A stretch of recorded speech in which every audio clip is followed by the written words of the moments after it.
Hello everybody and welcome back to the Molloy Twins Podcast. Before we get into things, I want to wish every single viewer a happy Christmas. Hope you've had a great time with friends and family and are looking forward to the new year. I know this is a kind of a weird time of year, isn't it, between Christmas and New Year's Day. It's always a bit like, what day it is. And it's Stevens' day, so it'll be a bit of football on today. So you're either going to have a great day or a shit day, depending on the results. But because this is our wrap-up episode of season 1 of the podcast, firstly, we want to just say a massive thank you from me and Lee to every single person for all the support, even the little things that you might just overlook, like a like or a share or a comment underneath or sending a link to a friend or something like that. Honestly, from both of us, it goes so much further than you'd even think. And the love, the respect, the admiration we've got from people for season 1 so far and how that all went has blown both of us away, to be honest. Like, we were literally just one random Wednesday, I think it was, afternoon in September, sitting in my nanny's kitchen or sitting room, yeah, with the phone down, we're shooting a podcast there, thinking, you know what, if we're going to do it, we might as well do it properly. We might as well get in touch with Dave. Shout out Dave, the cameraman, to try and get things set up. King Dave Graham. And trying to do it right, because we had a message that we cared about and we wanted to share it with the world in a way that hopefully people will be open to hearing it. And from all the guests we've had on, all the stories we've been able to share and all the conversations we've been able to have, I think we've succeeded so far in starting to share a little bit of that message with the world. But you haven't seen that yet. We have big things planned for 2024 and season 2, so please stick around for that. But for today's episode, me and Lee have got some questions in from viewers. It's going to be the first time two of us sat down behind the mics without another guest to just let them talk for the full hour and a bit and take all the work off our shoulders. So we're going to walk through some of the questions we get in. Thanks to everybody who submitted one, and I'm sure it will bring us down some rabbit holes and tangents that we didn't plan for, but we'll go down them anyways and see what happens. Yes, sir. In the words of Conor McGregor, Conor to everyone. And did you say that? Yeah, did you say his Twitter voice now? No, I stopped watching them. Well, this is. He started rapping Akon and one. I was like, no, I might as well. There's all the quits there. It was when he said to you, I nominate you to brush your teeth. Did he actually say that in the voice now? Yeah. Oh, I thought someone just cropped that into like a picture. That is all right. That's gas. Conor Satara, everyone. To be fair, I don't know what you're supposed to say. But Gordon Milamar got Conor Satara Shiv, I think, or something like that. So yeah, that's all I just wanted to shout out here, because it was like Conor Satara, everyone. Fair enough. So we get cracking into the questions then and see where we go. First one submitted from Alex Molloy. Oh, is it? Yeah, our little brother Alex. Like Alex. He was podcast manager for about a day and a half. Yeah, then he sacked it off. Yeah, his fees were too high. So question from Alex: the most enjoyable episode for each of you personally and why? Do you have an answer? Yeah, there's a couple of ways I could go about answering it. The most enjoyable one will probably be Keane's, right? And the reason for it is because the stage where Keane is at in his career and life in general, I suppose, those are the kind of people who, for me personally, I just think if you can get in front of those people and help at that stage of life. Now, I know Keane's maybe a little bit older, but like that stage of life where you're going after a goal, you haven't really achieved it yet, you're kind of going for it, but there's a lot of, I suppose, paths you could take that might throw you off, or there's probably a lot of temptation to quit or to give up. Yeah. And the fact that we could get him on to give him a platform to hopefully get a bit more sponsorships, get to share his message a little bit more, that could help him on that journey, is like something that I just like to be able to do if I can. But then to be able to share that message with someone who's in and around his age, who may be looking at, not in the fighting world maybe, but business or like school or university or whatever else, to show them there is a different path and to be more relatable, I think, in that way. So I enjoyed it for that reason, from our perspective, being able to give back in a sense, to give platforms to people like that, because those people are the ones who I think deserve it. But then also for the example that he can set for the next kid coming through, Yeah, definitely. Which one's the camera? Shout out Ken Makamedov from Dagestan by way of Westbourne. Yeah. By way of Westbourne. I know Ken's a legend. I'd say my most enjoyable episode was probably on Gorman. Yes, some episode. Because going into it, I didn't really know what way to go about it. Like, because what happened to him was fucking terrible. Mm-hmm. And yeah, he speaks about it in a way that like there's like not a sense of humor to it, but like he can see the bright side of it. Yeah, he can make jokes about it. Somehow it's not that deep. So it was like one of those conversations where it's like I genuinely felt like I could have asked him anything. There was like no reservations. There was no question that was too much. Yeah, definitely. So yeah, and then just like sometimes I just sit. It was like, almost like I was like watching from above, looking at him talking. Like, how is a human being capable of this? I don't know. like being put in that situation. I even left that episode thinking like, how blessed are we that if you wake up in the morning and you're planning on going gym or something, and you can even have the conversation with yourself of like, well, I just leave this off and do it tomorrow instead. So you just take for granted how blessed you are to even be able to have that conversation and make that decision. Like everything, scratch your nose. Yeah, fucking pull your boxers out of your arse, all that stuff, like, all those things.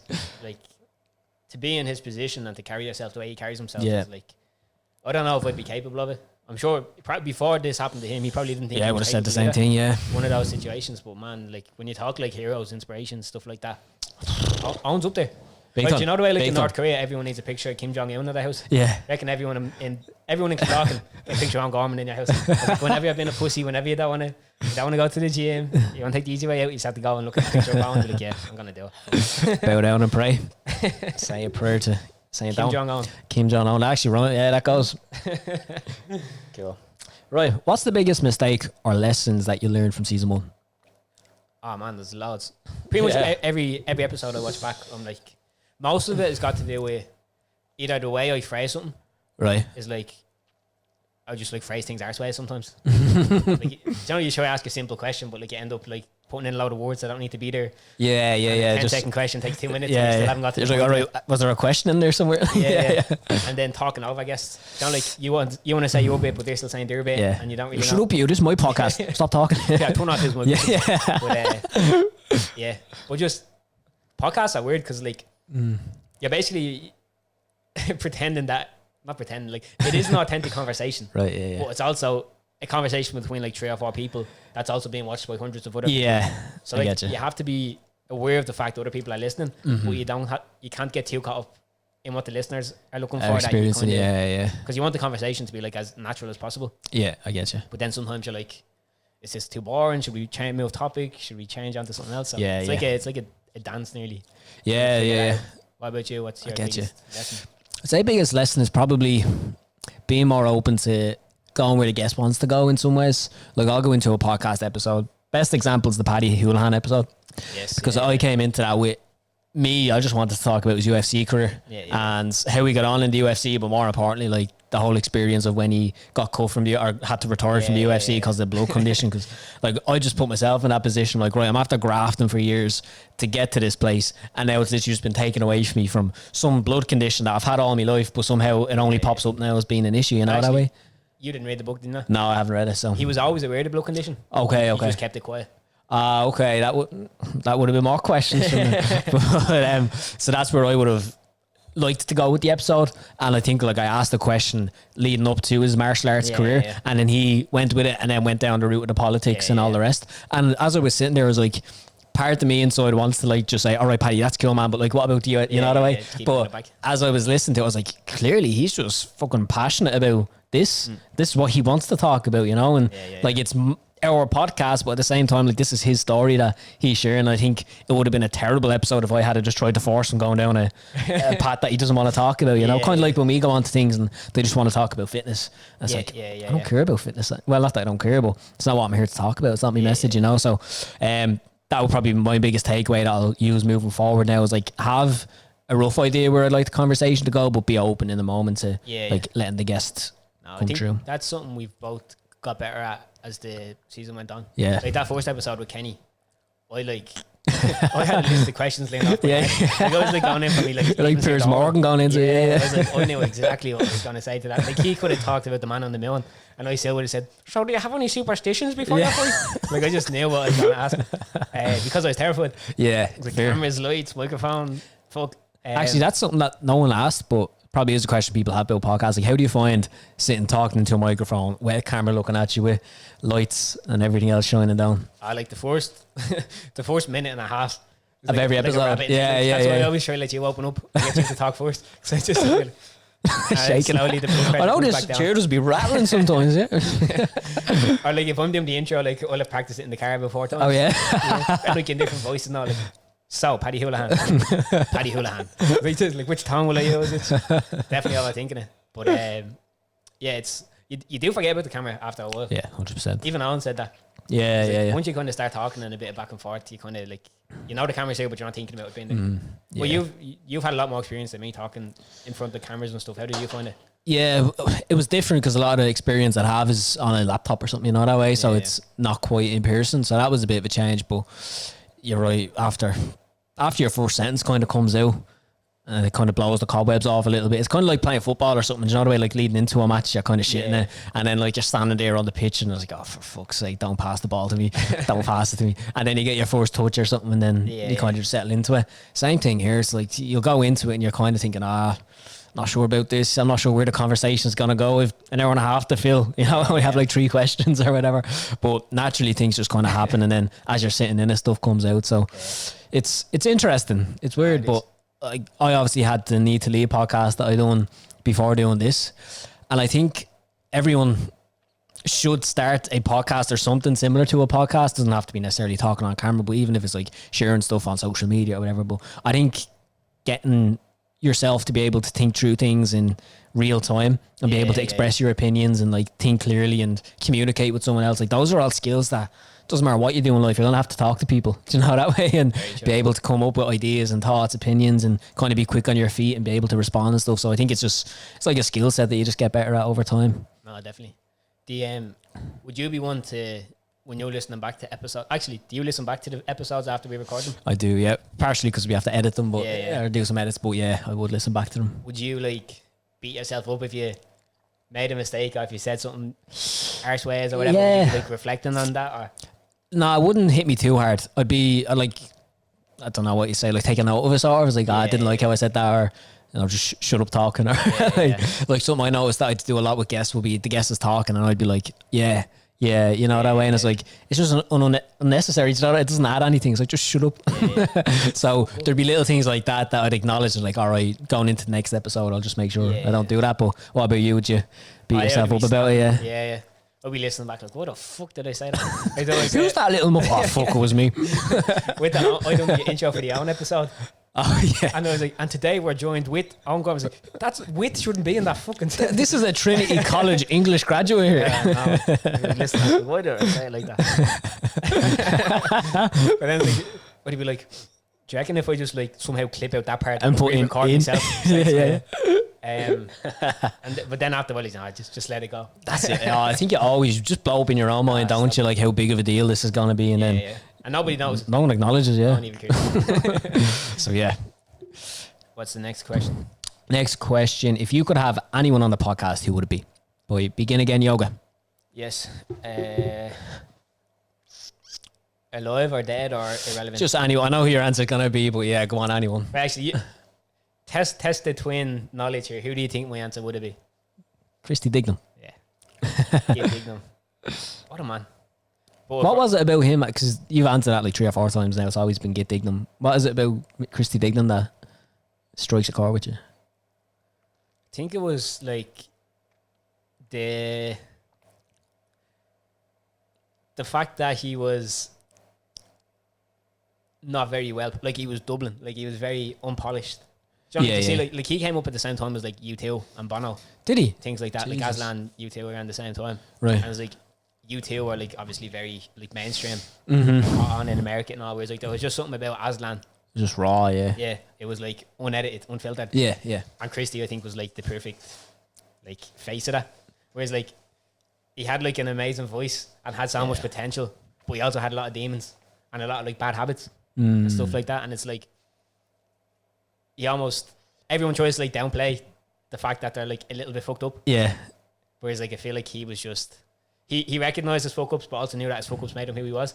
Really? Okay. And it's like without obviously everyone looks back and be like, oh, but if only he hadn't done drugs, or hadn't done, but it's like if he hadn't done that, he wouldn't be who he is. Yeah, he's not like, Christy Dignam. Yeah. And like in his book, he comes across like that as well. Like you can tell that there's obviously like a level of it wasn't a smart move to do that. Yeah, yeah. But it's also like if I was to go back and undo that, I wouldn't be who I am. Like, and I wouldn't have the life, the family that I have. Right? Yeah, I get you. So I think that was just an honesty to him. And I think like he was just the perfect like that area in Irish society. Like when heroin started coming out and stuff like that, and like it was cool and all this sort of stuff, and big punk music scene and like the big recession at the time, all that sort of stuff. So like, and I think he just like embodied like a certain moment in Irish history.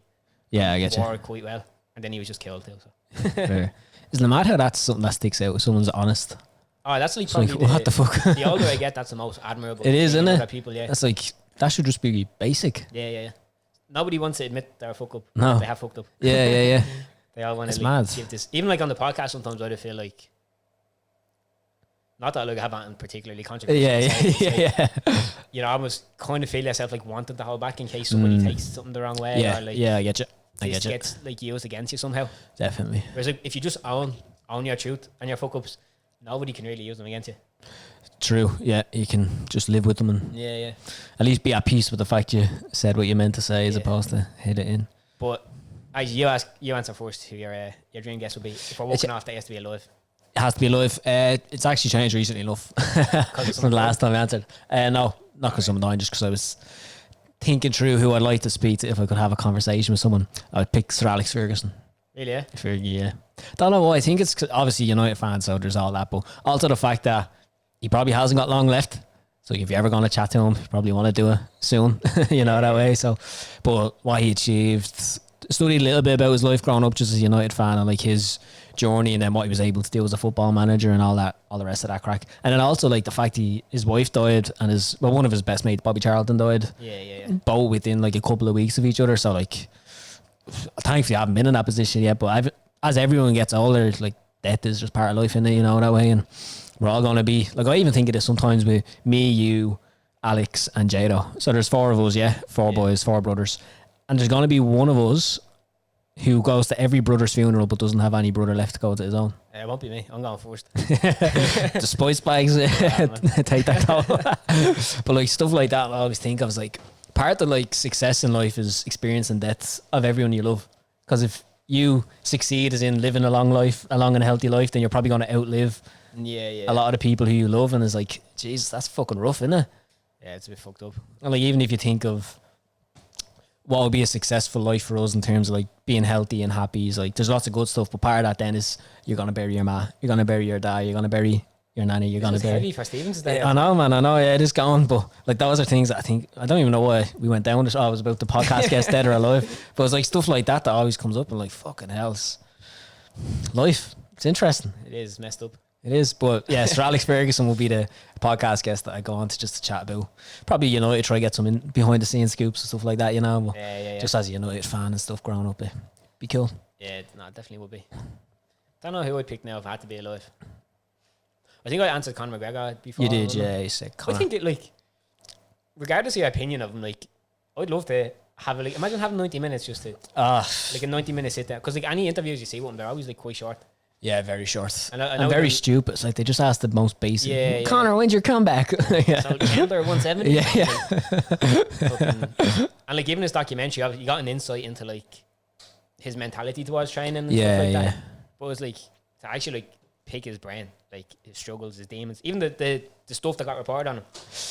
Hitting a man in the pub or whatever. Yeah. Ask him about it in a non-judgmental. Like, I think most people who, if someone was going to interview Conor McGregor, it would either go like they just love him, so it would just be like praise, or they'd like already hate him, so it would just be like trying to attack. They know him what and, they're like, trying to do. Think of the headlines we'll get with this. Like, I'd love to just sit down, have an honest cup of tea, honest conversation. Like, why'd you do that? Like, what was the thought process behind that? It's like, all right, cool. Do you wish you hadn't done it? Like, I don't know. Does he forgive you? Do you forgive yourself? All this sort of stuff. Like, just a genuine. I feel like it's hard to get like a genuine side to people in the spotlight because they already know that like there's an agenda. Big time. When it comes to interviewing them. Big time. And it's quite fucked up. So I'd love to be able to like just have a genuine sit down, even if we didn't record it. Yeah. Just to sit down and pick his brain, because I think regardless of what you think from, like, for a generation of probably more young men, but I say some young women too, like he was the face of chase your dreams. Big time. What he achieved was, I just don't get enough credit for it. Like, what the fuck? Madness. What the fuck? And like, if you, not to keep on harping on about Paddy Houlihan's book, yeah. but he talks a lot about the like kind of the, obviously that there was like a time in Irish MMA where like there was a few people coming up, but McGregor was like kind of at the spearhead of that. And does he speak about in the book, was Conor always like the best out of the bunch, or he didn't go into skill wise, right? Although like he did mention that like Conor, like from as soon as he started, he was like just naturally just took to it, very good at it. Yeah, but like more, he was like, he said like, I think he was on a training camp in Iceland or something like that. Right. And he was sharing an apartment or a room with Conor, Maybe like Connor would be like in the middle of the night, like Paddy would wake up like in the middle of the night, and Connor would be like on his iPad watching boxing videos or like technique breakdowns and stuff like that. So he just seemed like obsessed. The obsessiveness, yeah. Which obviously worked out quite well for him. It did. It's weird, isn't it? All those people who achieve so much, there's always like the obsessiveness benefits them in so many ways, but then it like pulls back. Yeah. There's like a give and a take with all that stuff. Max, I'm reading Elon Musk's book at the minute, and that's the same sort of thing. Is like he has all these personality traits that make him so successful, and in the same ways makes him so shit. Yeah. It's like a dichotomy. It's like, it's mad. It's like, would you like to be him? Like for his money, yeah. Yeah, that's it. Yeah. For everything else, probably not. It's like if you knew the full story of what came with being this. I think Elon even said that on a podcast. He's like, most people think they want to be me, but like if they knew and about my life, they wouldn't want to be me. Yeah. Just funny. That's true. Right. So what do you do if a guest says something on the podcast and then wants to take it out later? we're grand with this sort of stuff. Yeah. There is some podcasts out there that make you sign a release, like a waiver. Oh, really? Yeah. Yeah. So it's like once you come on the podcast, you sign this thing saying like the content is the podcast to do. Right. So they own it. And I don't have any rights to like say get rid of this. I don't do that. Okay. I'd hate to do that to somebody. Yeah. No. Like I wouldn't do it. I'd also hate to have the reputation of somebody who done that. Yeah. Like. Because if you think about it, right, most of the time if they're asking for something to be removed, it's because it's like potentially controversial. Yeah. And if you're putting it out there, you're putting it out there because you know it's probably going to get a lot of clicks, get a click or something, and stuff like that. But I don't think, like, regardless of how much it blew up, I don't think the damage it would do to your reputation. Like, what guests would want to come on your podcast then? Yeah. And if they did come on, they'd be like, it'd be so fabric. Like, they'd be reading walking on eggshells. Yeah, because they already know if they something. fuck up, it's going to go out there. So I'd much rather, like, if a guest turned around to us and said, that whole podcast I'm not happy with, can you not put it out? I genuinely would have no issue not putting it out. I'd be a bit like upset because we spent the money making the podcast and the time and all that, but like at the end of the day I'd rather have the relationship with the guests than the reputation of someone that fucks people over. Yeah, 100%. Play long-term games, innit? That's it. So you just born a relationship just to get one episode out there, and then it's like you get tarnished or tarred that brush of like, oh yeah, these boys just put out something just to say something controversial and get a click or get a view over. And like even some guests say to us before they come on, like, can I see that back? Before. And we always would. And genuinely, if they want something removed, it's like, all right, just tell me like what minute it's in. Yeah, it's like minute 105 to minute 216 or something. Clip that out. Yeah, sweet, no problem. So yeah, no, I don't agree with. I think it should be whatever you put out there, you should the person who gave the interview or whatever should be okay with it. Yeah, 100%. Especially because on a podcast, like sometimes, I don't know, you just say stuff that just in the moment, or even like a joke that in your head sounded funny but came out the wrong way. Like you see it all the time on social media where stuff gets taken out of context or can be clipped up, and like it might make complete sense when you said it in the conversation, but when you take it as a 10-second clip, it's like comes across as, I don't know, insulting or whatever else. So I completely understand that. Do you have a sign when one of you wants to say something so you don't talk over each other? Only if I need to go for a piss. Yeah, just piss break. I just start like... the legs start running. I'm going for a piss. Will she ever shut up so I can go? I know, looking at the clock like, I won't make it. I won't make it. Obviously, people don't see it in the podcast, but like sometimes you do have to like stop recording for a few minutes to go. Yeah, we don't do it like Joe Rogan style. Take a piss break. Yeah. Want a joint? I know, we talked about that before as well, because sometimes you'd have a question and I'd have a question based off something the guest said, and it's like, we don't want to be like competing with each other to get there first. Yeah. So sometimes like it is just a case of whoever opens their mouth first gets to ask the question. Other times like I can kind of, obviously when I'm sitting looking at the sometimes guest, you can feel it when the other person has a question. Like I can see you out like the corner of my eye, and I can see like if you're like proper like sitting up forward like that. Yeah, grabbing the mic. You probably have something to say here, so I'll leave him to it. It actually hasn't been that big of an issue though, to be fair. Like I can't think of any real times where it created a problem or anything like that.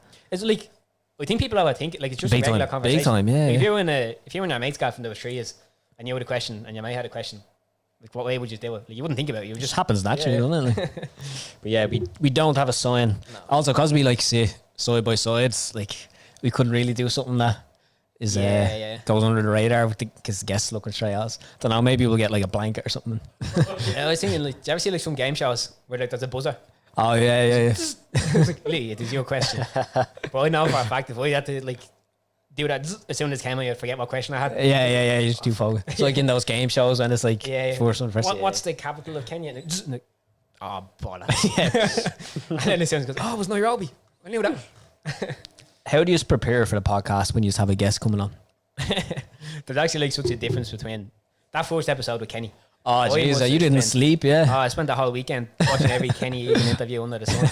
I could have read his life story on it. Yeah. You're doing like method acting and living Kenny's life now. He could have not shown up and I could have. Yeah, you could have done it for him, yeah. Just stick the polo on, come over. Whereas like now, like I don't do any real research. Obviously, you do like for the Paddy one, I read his book. Yeah. But that was like I was genuinely interested in it as well. But yeah, at the start, I would definitely like would want to know like every interview they ever done, all the questions they've been asked. Can I ask an original question? Yeah, all that sort of stuff. Whereas now I'm kind of just like, I'd rather just let the conversation flow and try see where it goes and take it there. Yeah, try force it in a direction. Big time. What about you?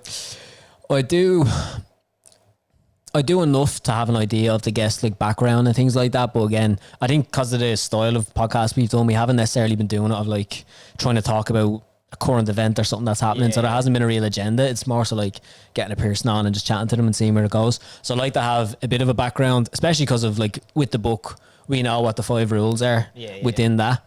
And that was kind of the concept for the podcast. So if you could find like how do the rules relate to the guests throughout their journeys and be able to touch on those, like that can be cool to share. But I'll listen to some interviews they might have done. A lot of them have been on previous podcasts, so listen to those, do a bit of reading about them. But I wouldn't be trying to like memorize date of birth and all that crack either. I feel like you're better at that than me. Yeah. With the like, not that the conversations are ever structured, but you always get like the motivational or like the sort of the piece in like the adversity piece. Right. Yeah. Like you're always like able to go deeper with that. Like you know, I'm trying to think of an example. Nothing's coming to mind. But like you were able to get to that, bring it back to that depth of like, you know, what was the biggest struggle you overcame, or like Whereas like I feel like I kind of get lost in this.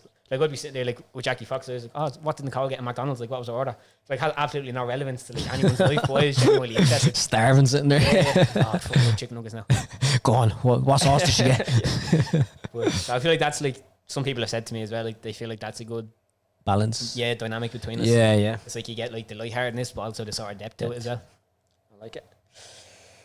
Next one. Did anything surprise you that your guest said or shared? Not really. There was no. I mean, like obviously, the Jackie story. Like, I didn't understand the level of bullying and stuff like that. So yeah, big time. Surprising in that sense. Owen, I didn't understand the complications that came with his accident, but nothing where I was like on the edge of my seat, like, oh my god, I can't believe this. But I think more like the Paddy Houlihan one surprised me in terms of I knew politics would come up. Yeah, I just didn't think it would be there so quick. It came up so much. Yeah. But it's like kind of it's good as well because then like I didn't go into that podcast knowing that that's the way it was going to go. Yeah. So you have to think on your feet then. And then like you have two options. You can either be like consciously trying to force it back in another direction or just adapt it to the conversation and be like, I agree with that. I don't really agree. What do you mean by that? Do you know what I mean? Yeah. But yeah, none of it was shocking. It was just more like it was interesting to see how complicated it can be to just have a normal conversation. Like you can really overthink it. Big time. Completely. Just derail the conversation because you're like, shit, I should say something here. Or I need to have like a really profound question to ask. Even like in regular conversations nowadays, I'd find like I nearly got into podcast mode. Yeah. I don't know. Like if I was going like, I say like you were out on a night out or something, and you went up and like seen this night up on board. Like you walk up like regularly, you just look, do you want a drink or something? Yeah. Sure, straight away it'd be like some deep question. So the question our last guest asked. So you're wearing a red top. What does red mean to you? Like Stephen Bartlett. Yeah. Cool. It didn't surprise me most of it, but like obviously we have the benefit of knowing who the guest is, so we can do a bit of research. Like Jackie's episode, for example. Before her coming on, I knew about Jackie and Nicole because they were local, but I didn't know the story really. I knew Nicole had committed suicide and her mum tried to get a law passed to make suicide or online bullying illegal, but that was it. And then hearing her go into the depth of like what was shared, like so many people have asked me or asked us, how did you not cry in that episode, or like how did you just keep a straight face or whatever. But I think we have the benefit of doing our research and kind of knowing the story before. It's like me sitting here on the sofa wasn't the first time hearing it. I'd listen to other podcasts she'd been on and speaking about it and stuff. So it didn't surprise me, but the first time I heard it being told, like the level of bullying, how quickly it just descended into that, like, and obviously the knock-on effect then of what's happened there and then how that's carried on into Jackie's life and her family's life, like, And the Nina conversation was the same as well, to be fair, of Jean's sister committing suicide. And then that mad. ripple effect coming through to Christopher and the kids is like, it's easy just to get caught up in like the single event as opposed to thinking like life is lots of single events that happen and like how one knocks on to the next, to the next, to the next. And like when you're seeing that and then see the ripple effect and then 18 years later or however long her son killed herself and like the knock-on effect of that on that family and the wider community like Nina have now and stuff, like that's surprising just to see the depth of it all. But it wasn't surprising to hear it because again we could do the research beforehand, but just to see those, and I mean I can't not mention Owen as well, like it's a surprise there being like how his outlook on life has evolved since going through the accident, because most people I'm sure would just end up in a state of like probably suicidal or wanting to end it or not continue, and the way he's able to somehow take it in his stride and talk about it openly and go on with life living with it as opposed to in spite of it is admirable. So I'd say those are the big things. Yeah, life is fucked, isn't it? This isn't really a great one for Steve's today. It's meant to be like all jolly and stuff. No, it is beautiful, but it is mad. it's the what's the opposite of beautiful? Ugliness, maybe something that's not quite ugliness, but it's like those moments in life that are hard and dark are the ones that make you appreciate then the light and the beauty that comes after it. So so you couldn't have a beautiful life without having struggles or difficulties. But yeah, you're right, sometimes life is fucked. It just doesn't really make sense. It doesn't. Isn't that weird how like we spend so long just trying to figure out what is the point of life and all, like religions and like all these things we try to grab onto or try to find meaning in. It's mad. And dogs just get up, scratch the arse, sit in the sofa for a while. It's like sometimes you just wake up in the morning and they're just not arsed anymore. Like with anything. Like you could be in a relationship, happy as Larry, going to bed, and you wake up the next morning and I think I want to be single. Yeah, had a bad sleep. There's no reasoning behind it. Like it's just humans are complicated, isn't it? So complicated, so irrational sometimes, like so emotional. Takes it over. I think that's all the questions. How do you prepare? Yeah, the only other question. Oh, sorry, no, I missed one here. What was the biggest standout moment from all your episodes for you? Standout moment. Standout moments. Oh man, that's a tough one. Do you have anything in mind? No, there's no real. I'm trying to think now. Nothing that sticks out to me as being like, oh shit, when they said this, like it hit me in the feels or anything like that. What episode were you like most impressed with in terms of like you went into it not knowing how it would go and then walking out, but you were like, oh, that was actually there.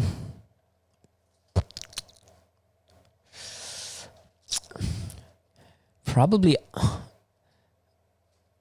Owen or Enya, I'd say. Yeah, Owen, we spoke about Owen loads of times, so obviously for obvious reasons, but for Enya, like the level of, I'm not even sure what the word is, almost like depth that she had been able to get to it, like the comedy, like being able to share some stuff around her process for creating shows or like things like that. They're always stuff that I think I said on the episode, I don't think I ever really gave comedians enough credit for the job they do, because you think they're just funny people. It's like, oh, that's not a skill. Like, it obviously is, but when you know someone who's funny, you think, oh, it's just someone who's naturally funny, like there's loads of people like that, but like there's a difference between just being funny in a conversation versus actually being a comedian and being able to create a live show that you run for an hour being funny, or being able to build a profile and sketches and stuff like that, and hearing her being able to share some of her processes, even her story of how she ended up in that. It's like, working shit jobs and an internship and going home and Googling how to make money without doing that, and like trying to figure out life and somehow landing on comedy, which is probably not an industry most people would even consider going into. Would you do a stand-up? I'd give it a bash. I'd say you'd be all right. Yeah. I don't know, actually. You have the potential to be good at it. Right. But you're also, I think you're like more naturally in serious mode. Right, yeah, I definitely would be, yeah. So you would have to like, you probably tap have to into have a few it. drinks first. A couple of Jack Daniels of whiskey, yeah. A few whiskeys. Sadie Cokes, yeah. Stumbling on. But yeah, like the idea that, you could, or Annie was able to come on and like share those things and then speak about what she's achieved, her goals and stuff like that. It's just a cool episode. I knew a bit about her from being local, but I didn't know too much, that way. So being able to have her on, share those things was, and the fact she's local from Clondalkin as well, flying the flag, and a female in an industry that's I'm sure probably mostly male dominated, at least up to the last few years and stuff like that. Bit pioneer stuff. Just cool story. Definitely. The this always happens. I go blank. Shooting blanks again. Keep that to ourselves. What was I gonna say? I don't know. It's completely gone. Something got to do with Enya. Something about yeah, because people always ask us. You can tell the process. Right? Obviously, like Enya is a regular woman, but she has a big following, a big size profile. Yeah, and then we don't. How do we get not people yet, onto not yet. Not yet. How people obviously always ask us, how do we get people onto a podcast? Or how do you get guests? Yeah, it's a good question because we were asking ourselves it for fucking ages at the start as well. Fucking pulling anyone at Bon Oak shops, being like, "You want to come on the podcast? Yeah, you want to come on?" Post office. Yeah. You want to stamp on a podcast episode? So the way that we've kind of built at the start definitely was just like, who do we know? What contacts do we have? So Kenny, for example, lead us boxing classes. Kenny's the coach, so that was an easy one to kind of try put together. Keane's a local lad from Bon Oaks. You were able to get in touch with him, handy enough. He's friends with our little brother Alex. Jay, we knew Jay from when we released the book. Met up and gave him a copy of the book. So like kind of using contacts we just had as much as possible and trying to keep it like people who embody the message that we were trying to share. Anyways, it wasn't just any random person to come on in. Trying to keep it on brand, but at the same time knowing that like we were limited in terms of who would actually want to be flexible with. Yeah, exactly. Because like we weren't being, I'm not even sure what the word is, but like we understood our standing in the podcast game, let's say. We knew we had fucking nothing to offer anybody. We'd give them a free book just to be like, here, thanks for your time. Because like we didn't have a big following, not a big audience really, didn't really have much going on. So it was like, we just take it and try roll with it and do the best we could. And after we got the first, I'd say 4 or 5 episodes published and released, and people are sharing them around, people are starting to talk about them a little bit, it starts opening it up to bigger audiences then, and new people start to see it, and you get more followers on Instagram. So I think that's the biggest thing that helped us. But like if you work backwards, let's say if we had we could have easily just said, oh, do you know what, let's not launch the podcast, let's just try to get loads of guests booked in first and like waited forever to try to hear back from people. Whereas I think it was the fact we are willing to work with what we had and make that the best use of it we possibly could, like get resourceful with it. That started to open up other doors, and then the likes of Enya, Paddy Houlihan, people like that we were able to get in touch with, and they could come onto our page then and see, oh shit, this isn't just some scam, like these are legit. There is like there is podcast clips there. They could go onto YouTube, Spotify, see the episode, see the feedback, etc. So that builds your sort of credibility and trust with people, and then that kind of builds on to the next. So yeah, I just started off, who do we know, who are we interested in talking to, how can we try and entice them to come on the podcast, and then from there it kind of grew legs of its own. There's not really there's no magic. If there was magic, we fucking missed that lesson somewhere. Nobody told us about that. We missed out on that one. Well, I have to say, of everything we've learned, actually, because that was a question, wasn't it? What's the biggest lesson you learned? The biggest like revolutionary thing from season 1 for me was finding that AI software thing for the clips. Opus. Jay Kavanagh. Shout out Jay Kavanagh. He's the one who recommended it to us. That was revolutionary. Before, I used to clip everything up on CapCut and do all the captions. I was like, you'd be cross-eyed after making one video. Like literally, it'd be 20 minutes like making one video. And then all of a sudden, there's this thing where you just paste the link of the file or whatever. Like you can do a time range of how long you want the clip to be. Just press a button, and then there's like 20 of them enough for you. Job done. It's madness. So yeah, if you're into podcasts or anything, we're taking clips and stuff, use Opus, OPUS. They don't sponsor us. If they want to, they're more than welcome to. But don't even sponsor, just give us our money back for the subscription. We got a Black Friday discount, so they probably won't. But yeah, lifesaver. That's all in terms of the questions that we had from guests, Liam. But I've got some questions as well that I want to ask you, my friend. And if I look back on the Molloy Twins as a whole, not a whole, like not the past 25 odd years, but a whole as in the podcast lifestyle or the book and the podcast. One big moment that stands out for me, for you, is when we got to meet Ian Gary, because I remember how like big that was for you at the time, because obviously UFC fans and stuff like that, and you'd gone through the effort of trying to arrange that and trying to figure it all out and logistically set it up and all that crack. How did it feel for you, like standing in the room with him, giving him a copy of the book that we just made from scratch, like literally just an idea put together, somehow got published, got it out there, and then you're standing there handing it to someone who like you'd look up to in some ways and be able to like, holy shit, how did this happen? Yeah, true. I never really thought of it like that. It was more a relief when it happened, because fucking hell, the amount of running around we done. Madness. yeah, it was a weird one. I was like also like I was fanboying as well. Yeah, Like, I was yeah. like, so did you ever train with like Leon Edwards? I remember, yeah. It's like, don't you knew well he's trying with Leon Edwards as well. So have you met like Alex Pereira? Do you know Dana? Who do you think would win in a fight, like Conor McGregor or the Hulk? It was like, proper fanboy. But yeah, it was. It's like you're in those moments. It was the same with the president. Like you don't really appreciate Yeah, the moment when you're in it. It's only looking back that you're like, holy shit, that was mad. But Ian was sound like he was. Yeah, dead on. Getting a load of shit at the moment. Big slack. When this is out, You'll have 26th. Yeah, he'll have fought He'll have fought in 10 one. days earlier. Hopefully, yeah. But yeah, I don't know. I feel like there's anyone who does fighting and has a bit of, not even a bit of an ego, because like, whatever, everyone has a bit of an ego, but like, Yeah. it's a bit loud Mm. in their view of themselves. Yeah, It's yeah, yeah. Painted like, I think you're Conor McGregor. Yeah. I don't really think it's fair to come. Like, everyone who fights in some way from Ireland and who started around the Conor McGregor era Will be a looks bit- up to Conor yeah, McGregor yeah. for his fighting prowess or whatever. But I feel like he kind of he likes the attention that sort of stuff brings to him. Mm. Like, not that he isn't an attention seeker or whatever, but like he knows that at the end of the day, the money comes from the attention that you can get and the eyeballs you have on you, and it's easier to be hated than to be loved. Big time. But yeah, I don't know. It's when all that shit started coming up about his like wife and all, I sent her a message. Oh, did you send that message? Just Yeah? to have her number. I was like, what's up? No, listen. I was just saying like, oh, I seen all that shit online. Hope you're doing well, blah blah blah. And she got back to me and she was like, oh, thanks very much. Yeah, it's hard at the moment. It was like, it's a weird world, isn't it? It's like you can literally at the tap of a button give someone abuse. Oh, yeah. Like back in the past, like, Someone who would fucking bat you. Yeah, like, no one you don't have to deal with the consequences of it, yeah. like, think, like 100 years ago, if you wanted to give someone abuse in America, you either had to like send a letter Or or get on a carry boat. pigeon or something. Yeah. Whereas like nowadays, you can just type out a big thing, send it around the internet. Direct to their DMs, yeah.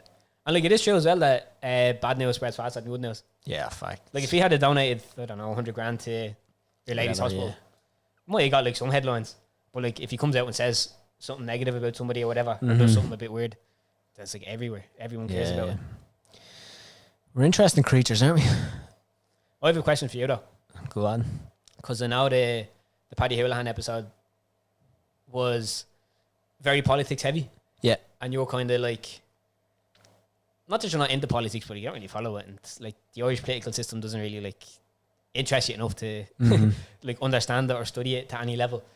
Did you find yourself kind of like it was out of your depth, like the conversation, you weren't really able to engage with the conversation, or did you feel like you were? Yeah, good question, actually. A little bit. Some of the stuff he was saying, like, I don't really understand the structures of politics. I was in, like, Fianna Fáil and Fine Gael are together versus Sinn Féin, but they're not together because they're separate parties, but, like, they join a coalition to, like, get into power, and you need a certain number of seats to be in power and blah. Like, all that shit, I don't really get it. But, like, he explained some stuff in ways that was very easy to put into context or like put into examples of things. Like I don't understand the whole like what do Fianna Fáil or Fine Gael even stand for? Like why are they against each other? Is it the same shit with a different label on it? Like, but I can understand the idea of like two lads on a schoolyard ganging up on one person and being like, well the person who's on his own could have like the right answers, let's say, or have ideas for what should happen to make things better. But the other two are stronger, they have more power. So I was like, who gives a fuck what the other fella says, you know, that way we'll do what we want to do, sort of thing. So like putting it in those sort of ways to understand, to be honest, actually made me much more interested in trying to figure out politics. And I don't know if it's just like a working class sort of thing or based on where you grow up or whatever else, but I almost, before that episode or before I'd kind of get into listening to Paddy talk about it on other things, I almost kind of felt like they almost tried to dress politics up in a way where we won't get interested in it. Like people from where we're from sort of like won't give a fuck because everyone just paints as like politicians, you know, blah blah blah. So like, to an extent, yeah, but as you like dig into, like, I didn't realize how big of an impact some of those bills he was speaking about could have, or like how they go about different, like the COVID situations or the housing crisis or like all these things. It's like just how much of an influence things are that can just fly under the radar that we'll have no idea of. And the way that he put it was like the government are there to serve the people. It's not the other way around. It was like, but by people like me, for example, who aren't really into it, aren't clued up if there's a vote on, like I might vote, I might not vote. If I do my research, I might know who I want to vote for, I might not. It's like we're actually just giving the power away then, you know, that way. So definitely open your eyes to stuff like that. And I think he was able to like articulate stuff in a way that was very easy to understand for someone who hasn't really delved too much into it. Yeah. What do you reckon, Molloy Twins? Presidential run? Run, You have to be 30 or something, innit? Yeah. But twin years put us together. We can run as one person. If you are president, actually, forget president, right? Maybe that's a bit ambitious, right? But say you were like... Actually, that's another thing about Ireland. Is it better to be a president or a Taoiseach? Like, well, if you want less work and a better gaff, president. If you want more power. Who actually has... So Taoiseach has more power than the president, is it? Yeah. Yeah. Like, even that's... All the president does is sign off on stuff. Yeah. And invite 2 twins in for a cup of tea. Yeah. And some other stuff. Tough gig. What were you going to say? If you are like... You probably have to create a new position for this. But basically, if you could do whatever the fuck you wanted it to Dublin. Dictator. Yeah. Dictator Dublin. Right, just What Dublin. would There's a few ways I could go about this. You could go like... I know one thing I'd definitely do. Really moral, spice bag related. No? What is it? See that fucking walking sound roundabout? Ah. I'd get every digger in the country and just uplift that thing and figure out, like, that thing's like the Bermuda Triangle. Oh, like man. some cars enter Many that men and have never come out. Yeah. That's a Fact. scary place. I remember like probably like the 6th or 7th driving lesson I ever done. Yeah? He took me to the walking Did sound he? roundabout. Yeah. Why? I don't know what the lesson there was. Was like, He's trying to kill you. oh man, like I've been driving now for like... You just 4 had or him 5 here. He years. probably had a fight with the missus on the way out the door. He was wanted out. Like, I'm driving 4 or 5 years and I'm still looking at that. Like, I don't know what lane I'm supposed to be in here. And I don't think anyone else it. on Yeah, the I don't bus. think there is. I think it's just It's a free for all. get on and get off. Yeah.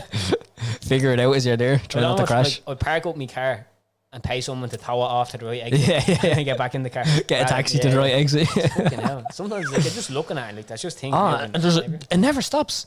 It's like a little merry-go-round or something. So yeah, I'd back you in that one. Yeah. Outside of that, don't know. I'd have to think for something like proper, because obviously there's lots of shit you could start with. Don't know. I'll probably do something gym related, make my life a bit easier. Waive gym fees or something like that. Healthy initiative, you know, that way. That actually, the government should do like subsidise. They should. Like, I've been thinking this for years. Like, I remember when I was 14 onwards, up until I actually start working properly, I used to do a paper around the Echo, and I'd get like between 10 and 20 euro a week off that, and I'd save that, and that will be my gym money. So you're paying like 40 euros a month for the gym. Like, some months I'd only make 40 euro.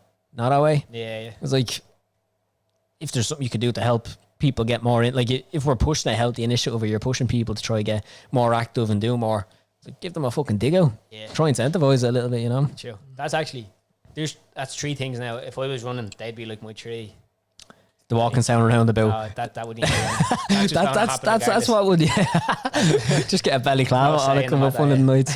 We'll just wake up one morning, the walking sound around about And be gone. and I'll be like in a different, I'll be in Cuba or something like that. I won't be allowed to return to Yeah. But if I had like if I was running for president or whatever, do you know, you have your face like up on the election post, and you have like little bullet points of what you do, or do subsidised gym memberships. Sweet. Or you say 50% off gym memberships. Nice. Can't charge more than 5 for a point. Solid. Yeah. Because like, I think regardless of your views, Charge more for the 0-0 stuff to incentivize. Yeah. Bring Ireland back. Only drink driving. You're not allowed to drive sober. Fucking walk. Points of 5 or less. Right. Max price for a point of 5. Subsidised gyms and a spice bag. You can't charge more than €7 for a spice bag. Yeah, that's getting ridiculous. That would. And it has to come with curry sauce and prawn crackers. as well, Yeah. No, if you're saving it without it, you're fucking getting shut down. like. See, I think spice bag started off rightly so as working class food, And they try. This was like the leftovers. Like this is all this shit that This is whatever cat we'll went fuck missing this in into a Bono. fryer. Yeah. It's just getting deep fried and fucked in a bag. It was like, And it was I fucking all good beautiful. with that. It was nice. beautiful. And then all of a sudden it starts getting like sexy, like all these like upper class kind of Yeah, Chinese restaurants do and that all. spin on it, Yeah. you know, and then See Gordon Ramsay sticking Yeah, a spice bag out now and all. and then the price just goes up and up and up, and then all of a sudden it's over a tenner for a spice bag. Now we're that's priced without a out. drink. We're priced out. Oh man, now we're back to eating 3 in 1. Yeah. It's fucking ridiculous. Fuck's sake. You know what? You've got me vote, Limo. Here we go. I'm sticking that on you. I'm not passionate about much, but Simple, man. That's it. I want to be able to drink, eat a spice bag, and then I'll have a gym. I won't use it, but I'll feel better about myself. Yeah. No wonder I have one. Fact. I like it. Yeah, the whole politics world's a mad one, isn't it? It's like my because you studied actually, like my master's thesis was on voting trends in Irish general elections since the recession. 2008 recession. Yeah, no way. Yeah. 2008. Yeah. What is the trend? More electorate. Right. And towards more like. Well, I suppose repeal the 8th and all that stuff. Yeah. No, yeah. But even just in general, like obviously, left and right is like very muddy terms. Yeah. It means a lot and also means like fuck all. So it's one of those things. But like, if you think of like right is the government has less of a say in private matters. So the right government has less of a say. Yeah, as in like. There's like, because the left would be like more socialist sort of stuff. Yeah. So like the government like kind of control housing, like less private property, all that sort of stuff. Right. Taking like public education, Yeah, public yeah, healthcare. Whereas the right is more like everything's more privatized. Yeah. So like you don't get fuck off from the government, but you kind of everyone looks out for themselves. Yeah. So if you have a lot of money, Great for you. it makes sense for you. If you're poor, it's not that good. Right. Yeah. And then obviously with the recession, a lot of people ended up quite poor Fucked. or like Yeah, struggling for money. yeah. So then naturally went they more want back. more government protection. So it goes more left. Right. Yeah. So the general trend is left. Which is obviously that like Sinn Féin won the last election in terms of they won the most. Yeah. seats. Even that. Like, what the fuck? Like it makes sense only because of how the Irish system is structured. works, But yeah. it doesn't make sense at all. But basically, they won of any single party, they won the most amount of seats. Yeah. But they didn't win enough seats themselves to have a majority. Yeah. So they would have had to pair up with other parties. It's madness. And like basically Fianna Fáil and Fine Gael, who like this part gets lost on a lot of people. Like them two boys went to war with each other. Like Anglo-Irish Treaty, Michael Collins, Eamon de Valera.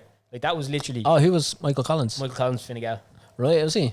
Fianna Fáil, then, well, it grew out with that sort of Right, stuff. yeah. But like literally, like they would kill each other for being on the opposite side of the treaty. And I know. nowadays they sit in the Dáil together, backing each other on votes because. And this is like people often say it, and it's quite true. Like it's just two cheeks of the same arse. Yeah. It's like there's nothing like back 100 years ago. Like they were killing each other. Yeah, And yeah. nowadays they're sitting there shaking hands, having their little fucking cups of tea and their prawn sandwiches, thinking about what policies they're going to try bring in to suit themselves. So yeah, Irish politics is a bit messed up. But like the fuck upness, I don't know how you would say it, runs so deep that like Yeah, where do you even start trying to solve it? Oh, man. Yeah, that's a different podcast conversation. it really is. Man, in terms of like where we're going next, one of the questions that we had that I wanted to save till towards the end was what's the goals for 2024? So both personally, but also for the Molloy Twins, you got and for Lee Molloy himself, you want to work on in 2024, and then we'll chat Molloy Twins podcast. It's a good question. I'm trying to avoid like the simple The ones. cliche answers, yeah. Want to get fitter? Yeah, because I know for a fact Gonna cut my spice bags down from 6 a week to 5. like no, the only way I would start taking my health more seriously is if I got like a serious diagnosis or something. And I'm not wishing that upon myself. I'm just being honest. So hopefully that doesn't happen. Keep us updated. Yeah. I don't know, personally, it's a good question. Do you have anything that comes to mind? No, nothing major, to be honest. Nothing major. Like, I'd like to do a photo shoot, like fitness sort of photo Would you shoot. actually? I Yeah. can't picture you doing that at all. I know, yeah. That's not your style. Even though there's pictures that came out on Instagram a few weeks ago, like there's a lot of people who, if they had your physique, would post pictures like that regularly, daily. I have a girlfriend, man. I can't be doing that stuff. No.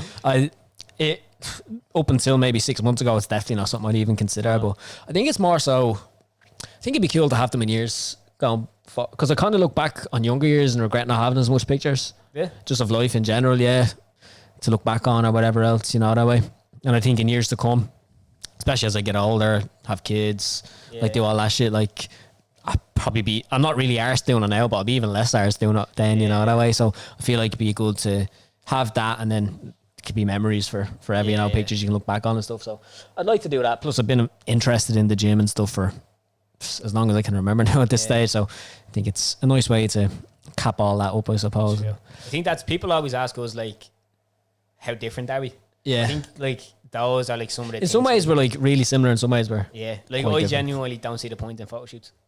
Yeah. Like, even remember you were on that podcast with your man Jonathan? Yes. I was like, listen back, I was like, I was a bit of a prick there. I was like, he was like, so lads, do you have any questions for me before we close off? I was like, yeah, why are you doing that? Yeah. It just didn't make sense to me. Fella there, you crushed his dreams, you did. Oh yeah, no, I Only felt bad. messing. Sorry, Jonathan. Nah, But, like, legend. it's just, I just look at it as in like, how much of your life you have to give up, Ah, yeah. like for what you get out. Like if somebody said, "Hell yeah, I want you to cut down to like, I don't know, 10% body fat, whatever you will be doing a photo shoot, do a 16-week cut, and at the end of it, I'll give you 2 million." Like, yeah, I'll do it because 2 million's a lot of money. That's I was a lot, like, yeah. Lee, do this, like starve yourself for 16 weeks, live in the gym, and at the end of it, you'll have some photos of yourself with a six pack. And it'll cost you a few quid as well. Yeah, they're like, yeah, you're all right. I'll hang off on that. Yeah, it is. It's definitely a weird one because I was even thinking to myself, like, is there some like existential crisis or something you have to go through to be willing to do that, or is there like is part of it trying to impress other people? Because I know early days for me, going to the gym and all, there was definitely an element of that. And looking back on it, I'd say I probably had some form of like body dysmorphia or something as well. I'm trying to think back to younger Adzi. Actually, anyone who's listening, we don't call each other Yeah. Adam and Lee. It's Limo and Adzi. I only refer to him as Adam if like there's an official. Like, Yeah, when we're if in we're an the of- airport and be like, "What's his name?" Adam.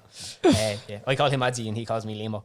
It's weird because Limo's meant to be a nickname, but it's longer than your actual name, but it just flows Yeah. easier. I remember when I lived in France, everyone thought I was like Asian because my name's Lee. What? Yeah. They were like, "So what is your name?" I'm like, Lee. He goes, "Are you from China?" Yeah. You've eaten so many spice bags, you've It's so adopted. cliche. Yeah. But no, it was Fuck's a sake. legit thing. They were like, as soon as they heard Lee, because I thought it was spelled L-I. I was like, yeah, no, I'm actually from Ireland. Jesus, that is rough. Yeah, I don't know where the name comes from. That's madness. What was you were saying? Oh, about the fitness thing, and you were trying to think back to a younger me. Oh, Going yeah, up in young the- Adzi. You were a But I shit think creature. most, I know. But I think most of those struggles and issues, for me, it was around those stuff. But anyone has, you probably wouldn't know because I wouldn't have said it. And similarly, I'm sure you were going through shit. I mean, we speak about different stuff throughout the time. Like, remember when you were like 14? Did you ever like lie in bed at night thinking about these things? Like, yeah. It's like, yeah. why did we never like say this to each other? Like, we were would've both made sitting it. in two single beds right beside each other, stressing over the same thing, and both of us just like lying there acting like nothing was going on. It's fucking mad. Yeah, it's funny, Ari. And then you get older and you're like, what the fuck were we? Like, that was nothing. Making a big deal out of that. That's probably a big takeaway from this episode is we make a big deal out of a lot of shit in life that Oh, man. over time you figure, actually, no, it wasn't really that deep. Most things in life aren't. Oh, they're really not. And that's why one of the things I love about the podcast, and especially episodes like Owens and stuff like that, is you just walk out there feeling like, I thought I had problems, or I thought I had something to moan about or something to complain about. Just put shit into perspective. Sometimes you do get caught up in your own bullshit a little bit, and you know, I think the world's coming down on you, or God's coursing you, or all this stuff, and then you realise, you know what? On my worst day, I'm blessed to have what I have. Yeah. I remember I heard a quote before. It was like, if you could write down on a piece of paper, whatever the biggest problem you have right now is, write that down on a piece of paper, and then put it on a pile with everyone else in the world. You wouldn't be long just taking your own piece of paper back out. Yeah, And I think for like 99% of people, that's the exact position you're in. It's like, you think you're in this horror, and it's not to downplay, like everyone goes through shit at times, you know, and like, God forbid, you're always like a few days or weeks away from the next crisis or whatever else that happens. But at any given moment, like, there's just so much other shit going on in other people's lives that in comparison to that, like, you're blessed for what you're dealing with. It's funny you say that. It is true though. I remember even when I was in counselling and things were going grand, and he said something along the lines of like you're never more than like a few weeks away from your next like breakdown. Yeah. It's like, no, you shut the fuck up. Fuck up. Don't be wishing this it's a load of bollocks. If you're only used to your job. But no, there's definitely I think growing up is just learning to accept that most things aren't going to go the way I expect them to, and learning to be all right with it. Like, I remember when I was going through, again, counselling when I was younger, I used to have this, I was almost afraid to feel good because I knew it was going to come to an end. Yeah, and it's like yeah. the feeling of feeling all right and then feeling shit is so much worse than if you just feel shit all the time. Yeah. So I'd almost hate having a good day Yeah. because I knew that a bad day was coming. I was like, oh, for fuck's sake, I'm going to have to deal with it. I'm Yeah, still depressed. exactly. Yeah, you're like, am I out? Did I make it? And then you wake up the next Yeah. morning and it's back like, oh, for fuck's sake, is this ever going to go? Yeah. But then I think you just grow and obviously work on stuff and mature a little bit, and you realise, you know what? Some days will be good, some days will be bad. I'll just figure it out, you know? I'll have the resilience to get through the bad days. The good days, I'll appreciate them for what they are. The bad days, I'll, know that, Yeah, the sun will rise tomorrow, as John Kavanagh famously says, and life will go on. I'll just make the most of what I have. That is it. Actually, I meant to ask you this because I've seen a lot of, not a lot of podcasts, but it seems to come like nearly every podcast was one episode on this. But I don't think I have any, and I don't know if you do either. Conspiracy theories. Do I have a conspiracy theory? Not really. Not really, to be honest. The big ones are what, like 9/11 and all those things, Yeah, isn't it? UFOs, all that sort of stuff. Yeah, I wouldn't say I don't believe in UFOs. Wouldn't say I'm completely against it. Haven't seen evidence of it, but it is like. Do you ever just stop and think like the universe and like how big it is? Oh, it's fucked, yeah. Like, what the fuck? Do you ever see like then there's people who are like they got abducted and got bummed by aliens? It's like, all right, like, this is like there's no even proof that these exist. Yeah, like you could have just started off at like such a easier place. No, he bumfucked me. Like, so I got zapped up to the USO. What'd you do? Some shit happened up there, man. What happened, man? What happened? I don't want to talk about it. I just can't sit down right. Yeah, no, I don't know. Do you have any conspiracies? Not conspiracy. See, like UFC.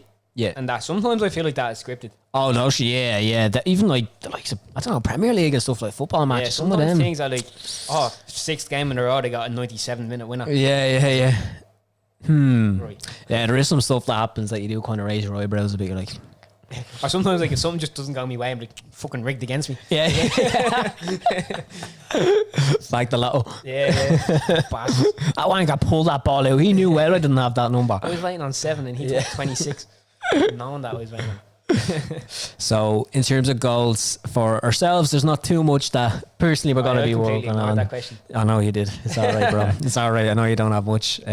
Stay fresh, stay healthy. Yeah, like I go through phases, but at the moment I'm not really in a, like I think long term for the Molloy Twins and that. Yeah. But like for personally it's more just like day to day. yeah. What am I going to do today? Is it healthy? Is it like seriously unhealthy that I shouldn't do it? No, alright. No, I don't know what your thresholds are for like seriously unhealthy. But Does it put my life in imminent risk? yeah. And then is it worth the risk? Tell you, eating spice bags, like, see the way people are going on about the vaccines? You made that decision too easily. Do you weigh up the pros and cons of this before? Oh, not at all. No, it's just like Not at all. But, impulse. See the way like there's all these things about like the vaccines like 20 years from now, blah blah blah. Yeah. Could be true, I don't know. But spice bags, like, I definitely think my lifespan is shortened by the amount of spice bags I eat. Spice bag consumption. Yeah, like I think I'm gonna have serious issues with internal organs in a few years. It's already started. It's purely related to spice bag consumption. There's no other explanation for I it. can't wait for the coroner to cut you open. See what they find in there. I think like I just west salt and chili at this point. In the gym, you always burn. Get off the big sweat patch after you. It's curry sauce. So for the Molloy Twins, you got any big plans or goals you'd like to see this bad boy achieve over the next 12 months? Say we're sitting on this couch this time next year, Stevens' Day 2024, reflecting on another year of the Molloy Twins. What kind of stuff would you like to say? Well, there's like some like milestones that I'd like us to hit. Yeah. As in, Share like, them with the people. all right, I want to get on the Late Late Show Yeah, defo. for for a few reasons, but also it's just like if you had to name an Irish television show, Yeah, that's like the main one, isn't it? that or the Toy Show, but Yeah. don't know. I think Toy Show would be a bit creepy at this age. So Ryan, I got this. You walk truck. on locked, yeah. You know when you drive out on the things, like, Yeah. imagine it's a lot of 7-year-olds and then just being like a little BMW or something. BMW Full of wheelie on it. yeah. And then like you flip in the car, they yoke you like rats. So get on the get the Late Late Show. I'd love to go on talking bollocks, Yep. just because it's like the first podcast I really got into. Yeah. When that first came, I didn't even listen to that when that first came out. I only started listening to that when they went on YouTube. Which I think it was Okay. like episode like 27 or 28 or something. really? Like that. Yeah. Like it was after a few. But that was like the first time in my life where like I would be sitting around waiting on somebody to release the next episode of a podcast. Okay, yeah. Like Really. I'd look forward to it. Deadly. They used to release the video Sundays, episodes on a wasn't it? Sunday evening, and then like my Sunday kind of like revolved around That coming out. get a little munchie in, get a cup of tea, talking bollocks. Sick. Don't know if there's anything else in Ireland. That I mean, like I'm open to a lot of things, Yeah. but Definitely. I think for myself and you, I'd love us to do those. and maybe a live event if we could. Yeah, I don't know if it'd be a live show or something like a meet-up or some workshop. I don't know. We brainstorm it a bit. spice bag contest. I don't know how well that would go. Yeah, I'm not that good at eating spice bags. I just actually, true. I didn't need to take fucking timeouts and all. Paracetamol all to get through. Yeah. Minutes, yeah. And obviously like grow our following and all that sort of. Yeah. But see, it's a weird one too because like there's a lot of people with a huge following of people that don't really care about them. Yeah, big time. Not like in that sort Yeah, of way, but yeah, it's like it's not an engaged following. No, Like, yeah. you have 100,000 followers and you get like 10 likes on your stuff and like Yeah, no one they- cares what you post. Yeah, or some of them are just like, I don't know.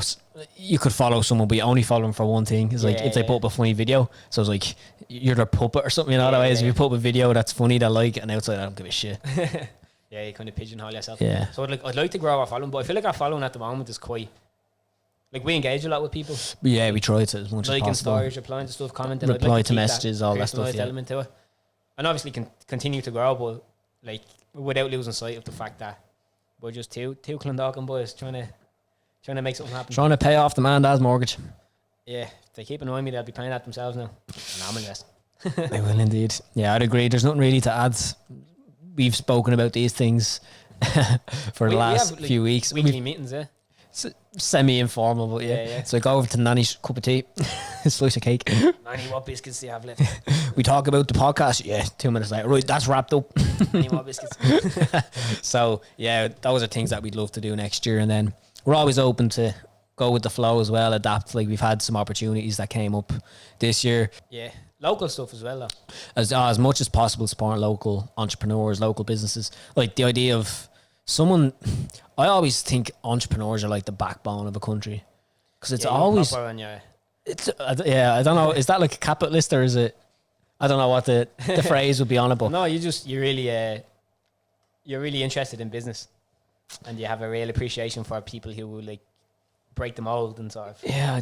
Because I feel like without entrepreneurs and without people who are going to take risks, there's no innovation, and then without that, there's no progress, and then without no progress, there's like stagnation, and then with stagnation, there's death. So it's like it just like has that ripple effect on things. Like, could you imagine? And I don't know if this is possible, but the education system, for example, if that's just left to the government, it's probably just never going to change. And, Yeah, it's fucked. and everyone will sit there and say, oh, you know what? The education system's fucked. It's outdated. It needs to be upgraded. All this stuff.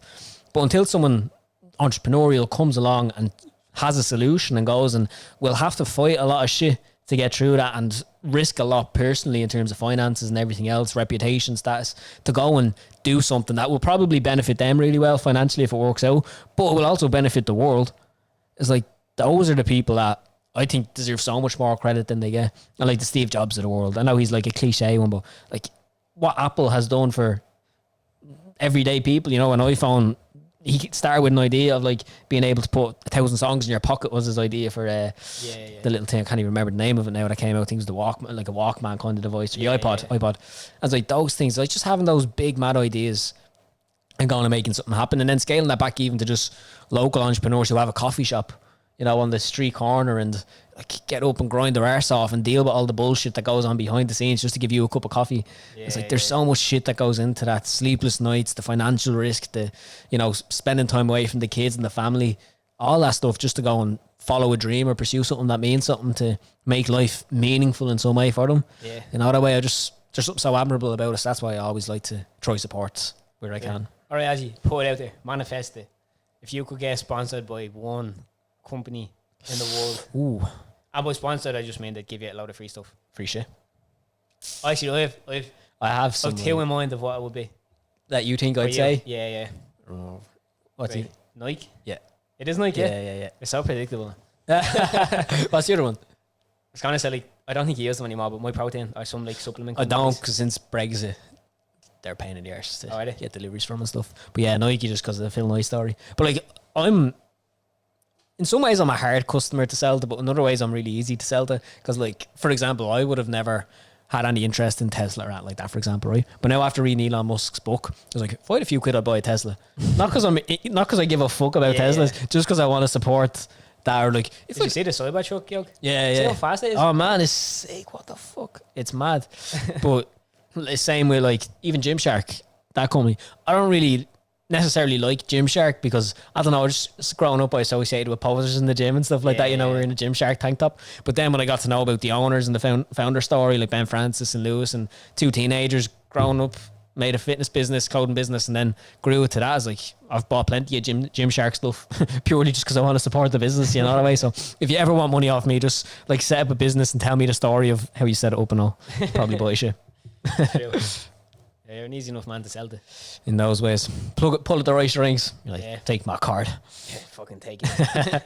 So yeah, those are the big goals for the podcast in 2024, and we've spoken about it plenty of times before, but it's like me and Leah's relationship, us doing stuff together, is always something that's number one for us.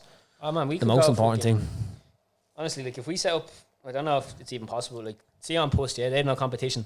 If we set up a Molloy Twins postal service, yeah, like I don't care what we would do as long as we've done it together. I think we do well at it. Yeah, put our heads to it. Yeah, try figure it out. There's a Molloy Twins postal. Because see, like especially at this time of year. Now, don't get me wrong. Like it must be a pain in the arse of a job. Delivering packages and all that sort of stuff. Say you get fed up, yeah. But like, there has to be a better way to do it. Yeah, so much of the shit you see is like, this is so inefficient. I've had so many stuff go missing on me. How many books have like not got delivered to people? Oh man, where did it go? Yeah, madness. And like, don't get me wrong. I'm not saying like, I'm not saying I would do a better job in the current climate. Yeah, but it's like. It doesn't even matter which one I say. The point of what I'm trying to say here is I don't care what whether it's a podcast or something completely unrelated. Like the goal for me with anything we do is just to enjoy it. Yeah, have like, fun. What's cool about this is there's like it's always different. Yeah, every week. The person sitting in front of you is completely different each time. The flow of the conversation, the atmosphere, yeah. Yeah, and even like there's like a game kind of feeling. Do you know when they're trying to get like a guest on or something like that? Yeah, there's a chase, a pursuit or something. How can I? Because like, there's only so many times you can send a DM to someone before you're just like, yeah, they're not going to read any of this. Yeah, blocked. See it. And then you have to get creative and think outside the box. Facts. That's another big lesson I share from this year of the podcast is be persistent and don't be afraid of rejection. Because we've been ignored so many times. We've been told no a lot of times. We got far more no's than yeses. Big time. And then far more people ignored us and said no as well. Yeah, so like if you're just going to ask one person to come on your podcast and they say no or ignore you and you're going to use that as a reason why you shouldn't do it, you're fucked from the get-go. Yeah. Like you have to just, and I think, again, entrepreneurship, I think me and Lee both have experience running like fitness coaching businesses, like those sort of things for ourselves, being self-employed. So you just, no rejection's part of the process. But I don't think many people, especially if you've just grown up going through school, go to college and then get a job somewhere else, you probably haven't had to deal with the rejection part as much as someone else. So it's like, it almost feels like you're doing something wrong if you're getting those. It's like, what's wrong with me? Why is no one coming on the podcast or whatever else? Like, you're not doing it wrong. You're just not doing enough of it. You know, you need to go through 100 no's and then you'll get a yes. And it's grand. It's not that you're wrong for getting no's. It's just part of the process.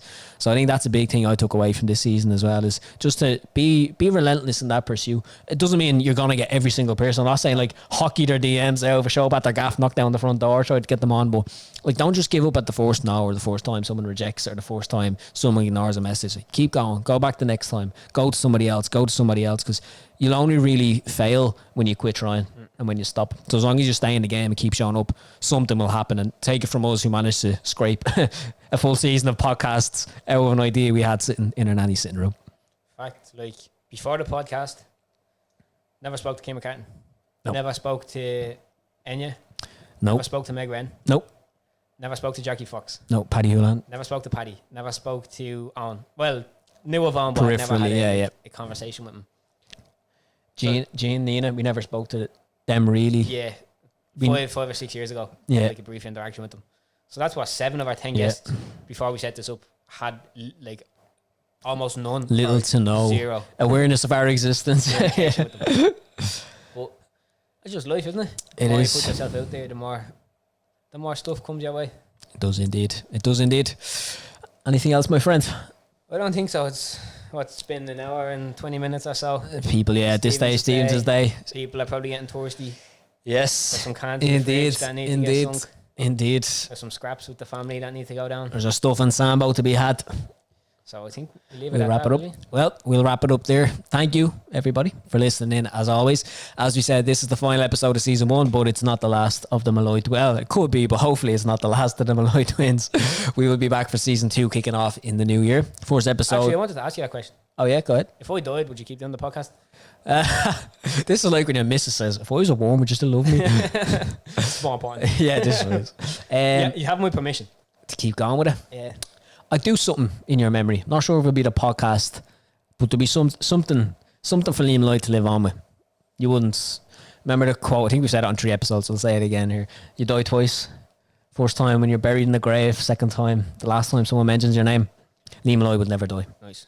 Well, I'm going to get gargled, so if you don't see me in season 2, good luck. With that, we'll wrap it up. Thank you all for the support. We'll be back mid-January, I'd say, for season 2. We'll have all the updates and stuff like that released ahead of time. So please keep updated. Follow us at the Molloy Twins on Instagram if you're not already. Thank you for all the love and support so far in 2023. It's been an absolute pleasure from both of us. Have a happy, healthy, safe new year. Wishing you the best in 2024. And we'll be back. Gorv Milan Ma. Agwiv. Agwiv. Yeah.